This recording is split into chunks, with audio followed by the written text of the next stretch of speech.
Hi everybody, I'm going to cover repeat pattern print this afternoon, and I've had a realisation that I had no idea how much I relied on photocopying, manipulation and Kaledo. So we've gone old school with this one, although the process is pretty similar.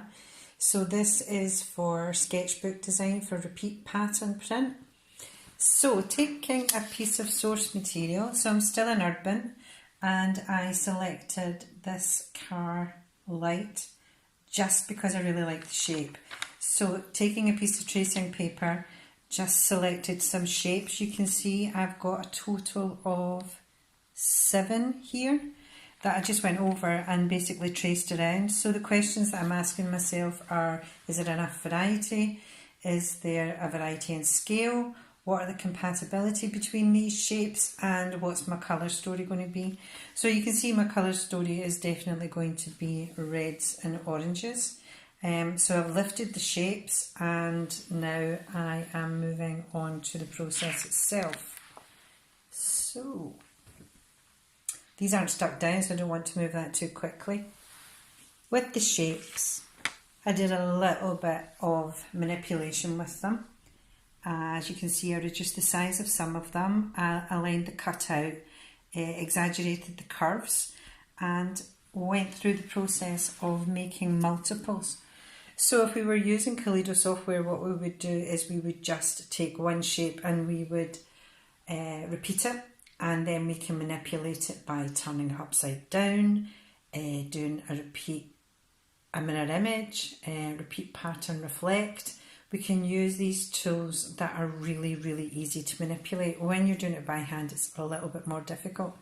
So what you've got to do is decide on your colour story. And as I said before, mine is a warm colour story. So I've got red, I've got orange.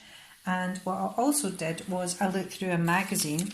The thinner the paper for this process, the better. So I looked through a magazine and wanted something that was reflected, and found some images on lipstick. So that was my third shape. So I've got 3 shapes that I've whittled this down to, and I'm looking for a bit of variety in those. So I've got one that's long, one that's a little bit dumpy, and one that is kind of curvy, and they should all be quite different from each other. What I did was I cut some really thin paper, coloured paper, sandwiched it together, cut them all the same size, and put a little bit of masking tape over the back of them. Then, just to make life easier for myself, I traced the shapes, transferred them onto the backs of my multiples, just like that, and then cut round them. If there's a hole in one, like there is in this one, I used a scalpel. But if there's not a hole, what you do is you just use a pair of scissors.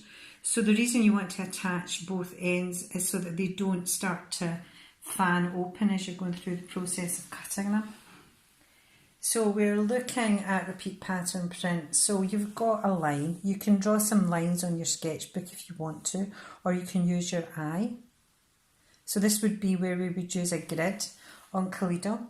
And with these 3 shapes, what I'm trying to do is I'm trying to come up with multiples. So that one's just repeat pattern.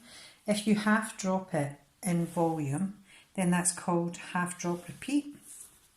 You can also play about with the layout, and then you can co-join shapes, and it really is endless.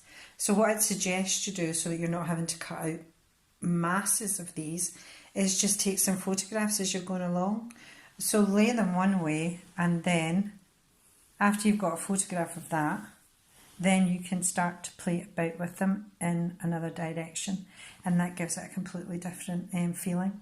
So this would be old school repeat pattern for print. Thanks, bye.